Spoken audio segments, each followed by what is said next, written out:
할렐루야. 우리가 언제나 서로가 서로에게 큰 사랑과 감사의 말을 나누며 살아가는 모든 성도님들이 되시기를 주님의 이름으로 간절히 축원드립니다. 해마다 10월 31일이 되면은 많은 사람들이 여기저기에 모여서 할로윈 파티를 즐기는 것을 볼 수가 있습니다. 혹시 오늘 아침에 신문 기사 보신 분 계신가요? 저는 그 기사를 보면서 제 눈을 의심했습니다. 이게 과연 이 시대의 대한민국에서 일어날 수 있는 일인가라고요. 분명히 거기에서 이제 함께 하셨던 분들 가운데 뭐 아시는 분들이 계실 수도 있고 뭐 이제 여러 면에 있어서 그 자리에 있다가 운명을 달리하신 분들에 대해서는 참으로 안타까운 마음을 품고서 삼가 위로의 말씀을 전하는 바입니다. 그러나 우리가 해마다 10월 31일이 되면은 많은 사람들이 분장을 하면서 이제 할로윈 파티라는 것을 즐기는데 그것이 과연 우리에게 어떠한 영적인 영향력을 끼치고 있는지를 분명히 생각해 보아야 할 필요가 있습니다. 할로윈 파티가 하나의 뭐 서양의 문화다 아니면은 뭐 가장 무도회다 뭐 그런 식으로 생각하시는 분들도 있는데 분명한 것은 우리가 그렇게 할로윈 파티에 함께 참가함으로 인해서 어떻게 보면 한편으로는 영적이지 못한 일에 가담하고 있다라는 이야기인 것이죠. 성경은 말이죠. 귀신이나 악한 영들과 친하게 지내라고 이야기하지는 않습니다. 하지만 현 시대의 만몬주의와 이제 결합된 그 할로윈 파티는 해마다 10월 31일이 되면은 점점 그 규모가 커지는 것을 볼 수가 있습니다. 10월 31일을 장식하는 행사로 점점 자리를 잡고 있죠. 할로윈 파티에 참석하지 않으면 시대적으로 뒤떨어지는 모습처럼 보이기도 하고 그리고 그것을 뭔가 이제 싫어 이렇게 이야기를 하면은 좀 뭔가 그 유별난 사람 너는 뭐 이제 뭐 크리스마스도 지키고 뭐 이제 발렌타인데이도 다 지키는데 할로윈 파티라고 뭐가 다르냐 뭐 이렇게 이야기하는 사람들도 있을 수 있어요. 그런데 분명한 것은 분명히 이제 우리가 그 안에서 직접적으로 우리에게 다가오는 안 좋은 영적인 영향력을 분간해낼 필요가 있다는 겁니다. 만약에 그 날이 좋다라고 한다면 다들 그렇게 하고 살아야죠. 우리가 종종 이야기를 합니다. 더도 말고 덜도 말고 한가위만 같아라라고요. 맨날 한가위 같으면 좋겠다라는 이야기죠. 크리스마스가 맨날 이어지면 좋겠다라고 사람들은 이야기를 해요. 뭐 그렇게 이야기하는 사람들도 있습니다. 그렇다면 할로윈 파티 때 그렇게 좋다면은 분장을 하면서 맨날 살면 되죠. 그렇게 귀신 분장을 하고.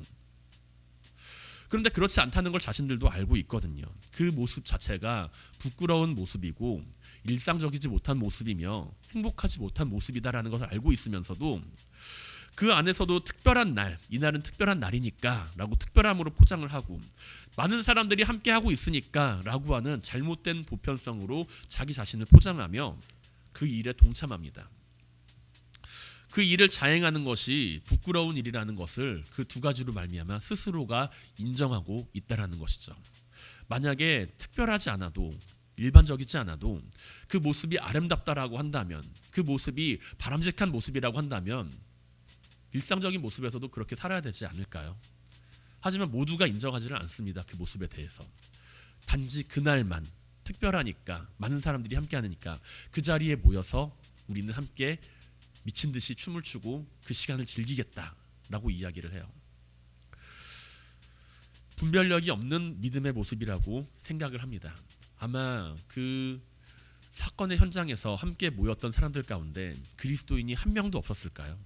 교회 다니는 사람이 한 명도 없이 전부가 다 교회를 다니지 않는 사람들이었을까요?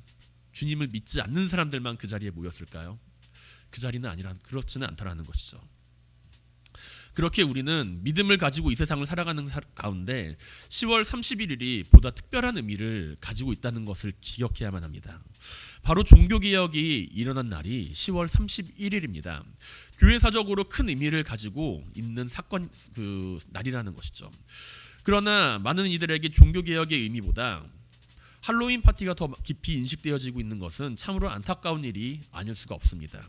오늘 우리는 이 세상 사람들에게 인식되어진 할로윈 파티가 아닌 거룩한 승리를 이루어낸 종교개혁이라고 하는 그 사건을 바라보면서 그 가운데 함께 역사하시는 하나님의 모습을 발견하게 되기를 간절히 소망합니다.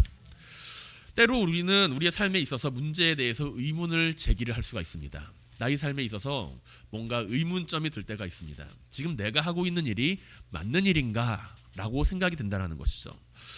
그 이유는 자기가 가지고 있는 그 신념에 반하는 일을 하게 되었을 때 그 일이 잘 풀려도 우리는 의문을 가지게 된다는 이야기입니다. 내가 가지고 있는 신념에 대해서 뭔가 그 일이 잘 풀리고 있지만 내가 가지고 있는 그 신념에 반하는 일이 생겼을 때 우리는 그 일에 대해서 의문점을 가지게 된다는 것이죠. 이 일이 지금 잘하고 있는가라는 그 생각을요. 그리고 우리는 이 신념에 대해서 믿음과 같이 연관지어서 생각을 할 때가 있습니다. 신념과 관련된 질문을 두고서 우리는 믿음과 함께 생각한다는 것이죠. 믿음은 하나님을 의심하지 않는 것이니 지금 우리가 믿음을 가지고 하나님을 따르는 문제 역시 신념의 문제이다라고 생각을 한다는 이야기입니다. 만일 우리가 하나님을 믿는 것을 신념으로 여기게 된다면 그것은 어쩌면 광신적인 믿음으로 이어지며 우리에게 있어서 불행한 결과를 초래할 수도 있습니다. 예전에 이러한 농담이 있던 것을 기억합니다. 교회에 한 권사님이 계셨어요. 이런 예화 좋아하시죠? 설교보다는 예화를 더 많이 기억하시잖아요. 한 권사님이 계셨어요. 그 권사님은 정말로 열심히 교회를 다니고 신앙생활도 열심히 하고 헌금생활도 열심히 하고 목사님 말씀이라면 정말 열심히 잘 듣는 그런 분입니다. 주변 사람들도 저 사람에 대해서는 정말로 저분은 믿음을 가지고 살아가는 사람이다. 신실한 사람이다. 그렇게 평가를 내렸어요. 그런데 하루는 그 권사님이 사는 그 마을에 비가 많이 내린 거예요. 노아의 홍수 때처럼 비가 엄청 내린 거예요. 그러니까 이제 사람들이 막 도망가겠죠. 그런데 그 권사님이 기도했습니다. 열심히 기도했어요. 하나님 저를 구해주세요. 사람들이 와서 그 권사님을 모시고 나가려고 해도 거부합니다. 저는 그냥 여기서 기도하면서 하나님이 구해주시기를 기다리겠습니다. 물이 점점점 차올라요. 이제는 119 소방대원이 와서 구해주려고 합니다. 또 거절합니다. 저는 하나님이 구해주실 줄로 믿습니다. 점점점 이제 비가 많이 오니까 이제 옥상에 올라갑니다. 옥상에 올라가서 하나님께 막 기도해요. 그러니까 헬리콥터가 이제 나와서 마지막으로 한 사람 남은 그 사람을 구하기 위해 찾아왔습니다. 그래도 그 사다리를 붙잡지 않았어요. 결국에 어떻게 됐을까요? 하나님을 만났습니다. 죽어서요. 그러니까 그 권사님은 억울한 거예요. 억울하니까 이제 이야기를 합니다. 하나님, 내가 그렇게 열심히 신앙생활 열심히 하고 하나님 잘 믿고 그 순간 위기의 순간에도 열심히 기도를 했는데 왜 나를 안 구해 주셨습니까? 이야기를 하는 거예요. 그러자 하나님이 그렇게 막 따지면서 드는 그 권사님한테 이야기를 합니다. 내가 너를 구하려고 사람을 3번이나 보내지 않았냐? 처음에 마을 사람 보냈지, 119 구조대원 보냈지, 그리고 헬리콥터까지 보냈는데 너는 왜 그걸 한 번도 붙잡지 않았니? 라고 오히려 되묻더랍니다. 얼핏 보면 우스운 이야기처럼 들립니다. 그런데 이게 조금은 불편하게 느껴질 수도 있어요. 그리고 우리가 여기에서 한 가지 생각해 보아야 할 문제는 믿음과 신념의 문제는 분명히 다르다는 이야기입니다. 앞서 이야기한 바와 같이 오늘은 종교개혁 주일입니다. 종교개혁은 기독교 역사에서 중요한 전환점으로 작용합니다. 고인물은 이제 썩기 마련이죠. 그리고 절대 권력은 결국에는 부패한 권력이 될 수밖에 없습니다. 중세 기독교의 모습은 바로 이런 전형적인 모습을 보여준다는 것이죠. 교회 안에서 성직자들은 부패하였고 예배는 거칠애로 진행이 됐습니다. 하나님의 말씀을 독점하는 그 성직자들은 자신의 권위를 위해 말씀을 이용했고 대중들은 이러한 상황에 지쳐갔습니다. 모두가 불만을 가지고 있었지만 아무도 쉽게 나서지는 못하는 그런 상황이었죠. 교회의 권력에 대항하는 것은 죽음을 의미했으니까요. 그냥 죽음이 아니라 이제 교회에 대해서 반항을 하면은 교회에서 이제 영적인 죽음을 함께 선포하니까 넌 지옥 갈 거야 이렇게 선포를 하니까 아무도 함부로 나서지 못하는 상황이었습니다. 누군가는 나서서 올바른 말과 행동을 보여야 했지만 아무도 쉽게 용기를 내지 못했죠. 그러던 중에 로마 교황청에서 발행하는 그 면죄부 사건이 시작됩니다. 많이들 이제 들어서 알고 계실 겁니다. 성 베드로 성당을 이제 건설할 교황 레오 10세는 돈이 부족하니까 사람들에게 면죄부를 팔아요. 면죄부를 팔면서 이제 이야기를 합니다. 누구든지 회개하고 기부금을 내고 이 면죄부를 사면은 용서받는다라고요. 이 헌금함에 동전이 딸랑 넣어가지고 떨어지는 그 순간, 그 소리가 들리는 순간 영혼이 이제 구원받는다고요. 얼마나 이제 이야기를 선포를 했냐면은 이런 걸 강조했느냐면은 이 면죄부를 산 사람은 아무리 악독한 죄인이라도 구원받을 수 있다. 그가 심지어 성모 마리아를 범했다 하더라도 이 면죄부를 사면은 구원받을 수 있다. 이렇게 이야기를 합니다. 오늘 우리가 듣기에는 굉장히 이상한 이야기처럼 들리지만 그런데 그 당시에 사람들은 그 면죄부를 샀다라는 거예요. 구원받으려고. 이 모습을 보다가 마틴 루터가 1517년 10월 31일에 비텐베르크 성당에다가 라틴어로 된 95개조 조항을 박습니다. 그리고 그게 사람들에게 퍼져나가요. 종교개혁의 시발점이 된 거죠. 만약에 종교개혁이 없었다라고 한다면 우리는 아직도 구원에 대해서 면죄부를 사고 팔면서 구원에 대한 확신을 가졌을지도 모릅니다. 그러나 이것은 하나님이 원하시는 일이 아님이 분명하죠. 로마 교황청을 상대로 그가 행한 일은 어지간한 결단이나 각오를 통해서는 이룰 수가 없는 일이었습니다. 그러나 루터는 자신이 신념을 가지고 있다라고 생각하지 않았어요. 종교개혁의 주체를 이루는 오직 성서, 오직 믿음, 오직 은혜는 루터가 가진 신념이 아니라 믿음이었으며 그가 하나님의 말씀을 신뢰하였기 때문에 가능한 이야기라는 것입니다. 오늘 본문을 보게 되면 요시야 왕의 종교개혁이 기록되어 있습니다. 요시야 왕이 그 백성들을 불러 모으고 하나님께로 우리가 돌아가자 이야기를 하고 있어요. 요시야 왕은 백성들을 하나님께로 이끌어가는 일을 이루었습니다. 그러나 그것은 그가 왕이 되고 나서 가진 그 가치관이나 내가 반드시 이 일을 해내야 돼라고 생각하는 그 신념으로 끌고 나갔기 때문에 이루어진 일이 아니라 하나님의 말씀을 통해 믿음으로부터 출발하였기 때문에 그 일이 가능했다라는 것을 우리는 성경 안에서 찾아볼 수가 있습니다. 요시야 왕은 8살의 왕위에 오른 매우 어린 왕이에요. 요시야 왕의 명령으로 대제사장 hil기야는 성전을 수리하던 중에 하나님의 말씀이 담긴 율법책을 발견합니다. 그리고 그것을 요시야 왕에게 가져다 줘요. 요시야 왕은 그 말씀을 보고 나서 눈물을 흘립니다. 회개해요. 자신의 옷을 찢으면서 이제 회개합니다. 그리고 이것을 나만 보면 안 된다. 온 백성들이 알아야 한다. 라고 해서 장로들을 통해서 다 백성을 소집합니다. 그리고 나서 이제 사람들에게 함께 우리가 회개하며 나아가자 이야기를 해요. 그러자 백성들 역시 요시야 왕의 말에 따라갑니다. 요시야 왕의 이전 왕은 아몬 왕이에요. 예전에 한번 제가 설교 시간에 말씀드린 적이 있는데 아몬 왕입니다. 그 아몬 왕의 통치는 타락한 통치였어요. 많은 백성들에게 우상을 섬기게 만들고 그리고 아버지의 그 문하세의 잘못된 행실을 따라 살았던 아주 잘못된 행실을 보여주는 그런 왕이었습니다. 요시야 왕의 이전 왕에 대해서 성경은 열왕기하 21장 21절부터 24절까지의 말씀 가운데 다음과 같이 기록합니다. 그의 아버지가 행한 모든 길로 행하여 그의 아버지가 섬기던 우상을 섬겨 그것들에게 경배하고 그의 조상들의 하나님 여호와를 버리고 그 길로 행하지 아니하더니 그의 신복들이 그에게 반역하여 왕을 공중에서 죽이매 그 국민이 아몬 왕을 반역한 사람들을 다 죽이고 그의 아들 요시야를 대신하게 하여 왕을 삼았더라라고요. 우리가 이 말씀 안에서 발견할 수 있는 사실은 요시야 왕의 아버지 아몬 왕은 분명히 잘못된 일을 하면서 살았다는 이야기입니다.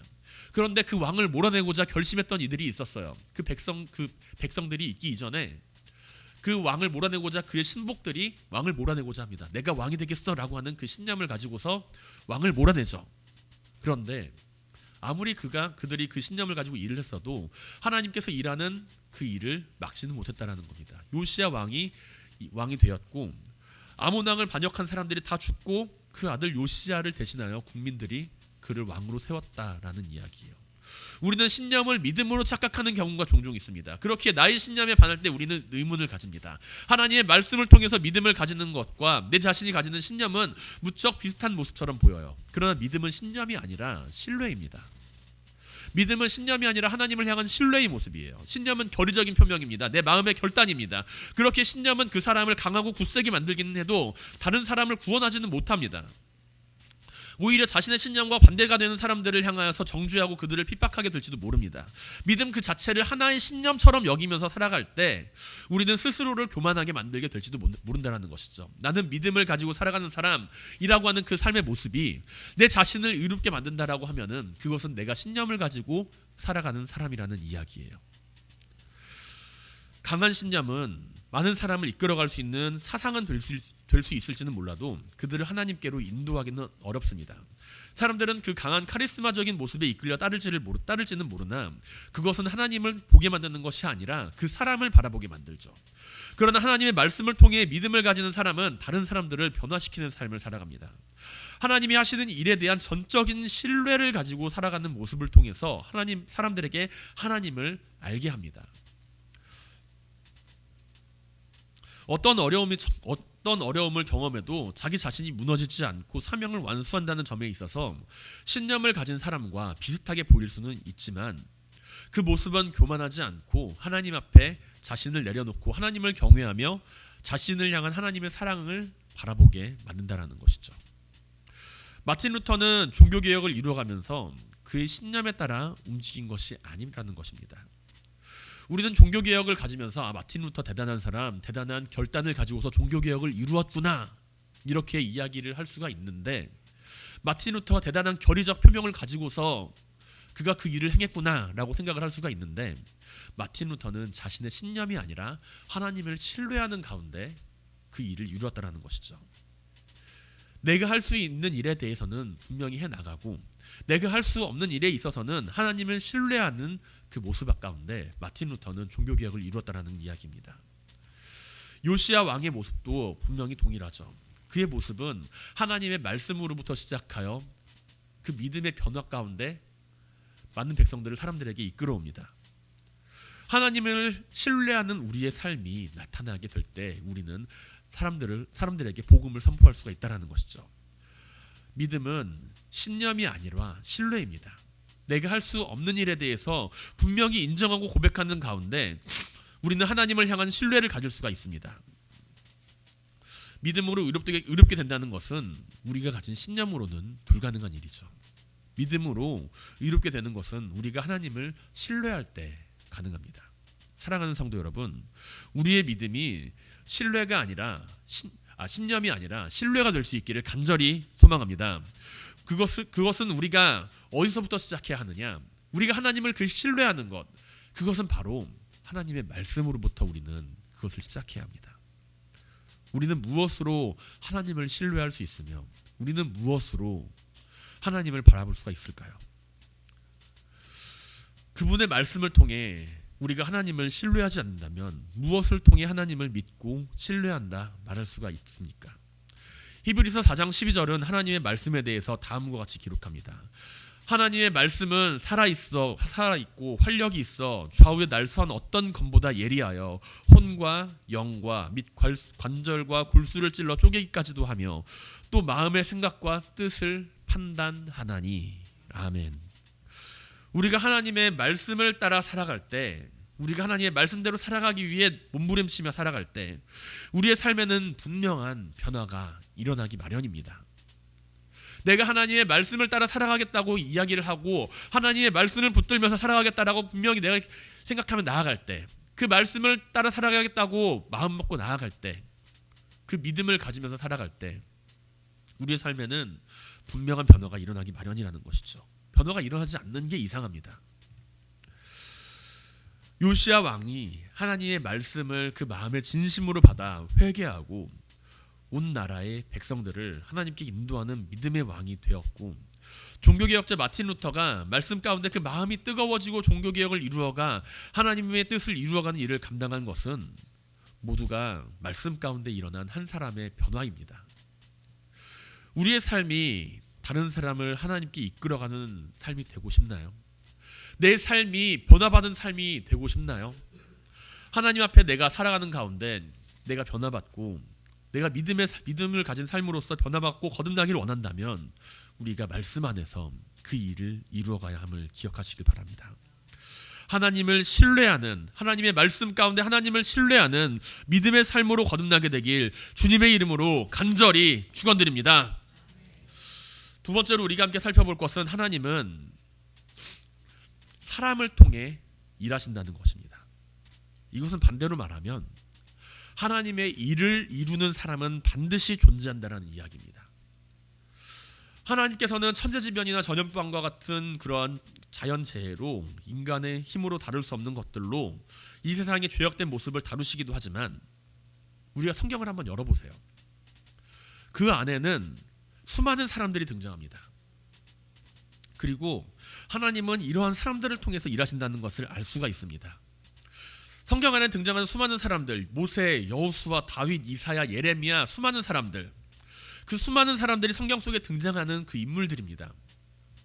오늘 본문에 등장하는 요시야 왕 역시 그 수많은 사람들 가운데 한 사람입니다. 때로 우리는 성경 안에 등장하는 이러한 인물들을 마주하며 그들은 참 특별하다, 이렇게 생각을 합니다. 그들이 특별하기 때문에 하나님은 그들을 통해서 자신의 뜻을 이루어 가셨고 하나님께서는 특별하게 그들을 사용하셨다라는 생각이죠. 그러나 하나님께서는 특별한 사람만을 찾고 사용하시는 분은 아닙니다. 우리 주변에 한번 살펴보세요. 얼마나 특별한 사람들이 많아요. 나보다 키 큰 사람, 나보다 잘난 사람, 돈 많은 사람, 멋진 사람, 예쁜 사람, 재능이 많은 사람 참 많습니다. 다 특별해요. 그런데 하나님께서 그 모든 특별한 사람들을 다 사용하고 계시나요? 내가 특별하다라고 생각하는 것은 내가 가진 판단의 기준에 의해서 그 사람을 바라보았을 때 특별하다라는 이야기이지 하나님의 기준이 아닙니다. 하나님은 말씀을 듣고 변화받은 사람을 사용하십니다. 아브라함을 보세요. 아브라함은 하나님을 신뢰하였습니다. 하나님의 말씀을 듣고서 그 말씀에 순종합니다. 말씀을 따라 살아갑니다. 너희 고향과 친척과 아버지의 집을 떠나 내가 내게 보여줄 땅으로 가라. 하나님은 아브라함에게 말씀하세요. 이것은 아브라함의 삶에 있어서 나타나는 큰 변화입니다. 말씀을 통해서 내가 살아가겠다고 결단할 때 그가 마주해야만 했던 큰 변화의 모습입니다. 그 변화에 아브라함은 순종합니다. 그 변화의 도전에 그는 순종합니다. 다윗, 이사야, 예레미야, 모든 선지자들, 이스라엘의 모든 선한 임금들은 하나님의 말씀을 듣고서 그 말씀에서 나타나는 그 변화를 수용합니다. 주님의 제자들 역시 마찬가지예요. 주님께서 그들을 부르십니다. 그 말씀에 순종하며 자신의 삶에 나타난 그 말씀으로 말미암아 이루어지는 그 변화에 대해서 순종합니다. 바울 역시 다메섹 도상에서 그가 가진 신념으로 그리스도인을 박해하러 가던 그 도중에 주님의 음성을 듣습니다. 그리고 자신의 삶에 나타나는 그 변화에 대해서 수용합니다. 성경 안에 등장하는 수많은 사람들의 모습을 보세요. 그 한 사람 한 사람들을 바라볼 때 그 사람들은 자신의 그 삶의 자리에서 다가오는 하나님의 말씀을 마주하며 그 말씀이 자신을 변화시키려고 할 때 거기에 순종하고 거기에 따라가는 모습을 보여줍니다. 마틴 루터가 이야기를 했던 그 모든 이야기들, 마틴 루터가 사람들에게 이야기를 하면서 이끌어갔던 그 종교개혁의 모습들, 그 시작도 역시 말씀 가운데 변화받은 한 사람으로 시작합니다. 말씀을 통해 하나님은 그에게 역사하십니다. 오직 믿음으로라고 하는 그 주제는 로마서 1장 17절과 갈라디아서에서 등장합니다. 루터의 개혁의 근거와 기준은 그의 신념이 아니라 그의 마음이 아니라 사회적인 분위기가 아니라 하나님의 말씀이라는 거예요. 마틴 루터는 오직 의인은 믿음으로 말미암아 살리라라고 하는 그 로마서의 말씀을 바라보며 그 구원이 면죄부를 통해서 이루어지는 것이 아니라 인간의 공로로 이루어지는 것이 아니라 오직 믿음으로 이루어진다라는 사실을 주장합니다. 그는 독일어 성경을 번역하여서 사람들에게 배포하였고 그리고 누구든지 말씀을 읽고 하나님 앞에 나아와서 그 말씀에 함께 동참하며 변화받는 삶을 이루어가게 되기를 그는 소망했어요. 미국의 프리스톤 신학교의 유명한 성서학자인 오토 파이퍼 그 교수는 강의 시간에 학생들 앞에서 이런 이야기를 했다라고 이야기를 합니다. 자네들은 종교개혁을 마틴 루터가 일으킨 줄로 생각을 하는데 그것은 잘못된 생각입니다. 이 말에 학생들은 깜짝 놀라요. 아니 마틴 루터가 아니면 누가 한 겁니까? 도대체 누가 종교개혁을 일으켰습니까? 그러자 그 오토 파이퍼 교수는 종교개혁은 루터가 갈라디아서를 읽을 때 루터가 갈라디아서의 말씀에 귀를 기울일 때 그 말씀이 그 안에서 폭발을 이루어서 이루어진 것이다. 갈라디아서의 진리가 그 사람을 폭발시켜서 루터는 그 진리를 전파하지 않고서는 다른 아무 일도 할 수가 없었다라고 이야기를 했습니다. 즉 종교개혁은 루터가 아니고 갈라디아서의 진리가 한 것이라는 이야기죠. 루터는 갈라디아서의 진리를 통해서 변화받았고 그 삶이 변화되었고 하나님의 은혜와 능력 그리고 그 공급처인 성경이 주는 그 진리 그 생명을 붙들고 살아갔을 뿐이라는 그 이야기입니다. 요시야의 경우도 마찬가지죠. 오늘 본문에 등장하는 그 요시야의 종교개혁은 요시야 한 사람의 힘으로 이루어진 것이 아닙니다. 하나님께서 요시야를 사용하였기 때문에 이루어진 일입니다. 그가 하나님의 말씀을 붙들고 그 말씀이 요시야에게 부어져서 그의 삶이 변화가 되었을 때 그는 주체할 수 없어서 옷을 찢고 참회하며 회개합니다. 그 주체할 수 없는 마음을 가슴속에 품고 그냥 가만히 있을 수가 없어서 백성들의 장로들과 백성들을 다 모아서 하나님의 말씀을 우리가 함께 듣자 이야기를 합니다. 그리고 그 이후 자신이 받은 그 하나님의 말씀과 하나님의 뜻을 백성들에게 전파하였고 선포하였을 때 그는 하나님의 마음이 합한 나라, 모든 백성들을 하나님께 이끌어가는 그 삶을 살아가며 그 나라를 이끌어갈 수가 있게 되었다는 것이죠. 사랑하는 성도 여러분, 루터가 종교개혁이라는 놀라운 업적을 이루고 요시야가 수많은 백성들을 하나님께 이끌어갔다 하더라도 그 운동의 주체에 일련의 사건의 배후에 우리는 더욱 놀라운 분, 더욱 놀라운 힘이 존재하고 있음을 반드시 기억해야만 합니다. 요시야로 하여금 이러한 개혁 운동을 추진할 수 있게 하신 것은 바로 하나님의 말씀이라는 것이죠. 마틴 루터에게 있어서도 그의 삶이 변화되고 그의 삶이 하나님 앞에 이끌어지고 그리고 그 변화를 통해서 종교개혁을 이끌어가게 한 것 역시 하나님의 말씀이 그의 삶에 임하게 되었기 때문이라는 것이죠. 우리의 삶에 말씀이 다가오고 그 말씀이 나의 삶을 변화시키려고 할 때 그 말씀에 순종하시길 바랍니다. 우리를 통해서 하나님께서 역사하게 될 줄로 믿습니다. 우리가 말씀 가운데 변화받는다면은 하나님께서는 분명히 우리의 삶을 통해서 역사하실 것입니다.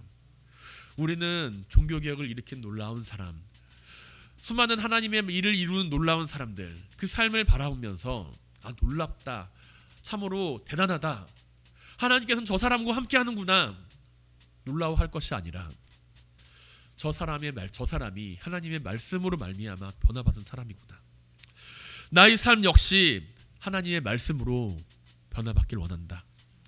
그리고 나의 삶이 하나님의 말씀을 통해 변화받고 하나님을 선포하지 않고서는 가만히 있을 수 없는 삶이 될 수 있길 원한다. 그러한 마음을 가지게 되길 원합니다. 지금 이 시대 가운데 종교개혁이 필요한 것은 사회의 한 부분이 아니라 바로 내 자신부터 그 사건이 시작해야만 합니다. 루터 한 사람이 변화받지 않았다면, 요시야 왕 한 사람이 회개하지 않았다면 모든 사람들은 그 모든 일을 이루지 못했을 겁니다. 한 사람의 삶이 그 사람의 삶으로만 변화받는 것이 끝나는 것이 아니라 하나님께서는 그 삶을 통해서 함께 일하고 역사하십니다. 오늘 이 시대를 살아가면서 우리의 삶이 하나님께 쓰임받는 삶이 될 수 있기를 원합니다. 하나님의 말씀에 순종하며 우리가 더욱더 하나님께 쓰임받는 믿음의 사람들이 될 수 있기를 주님의 이름으로 간절히 축원드립니다.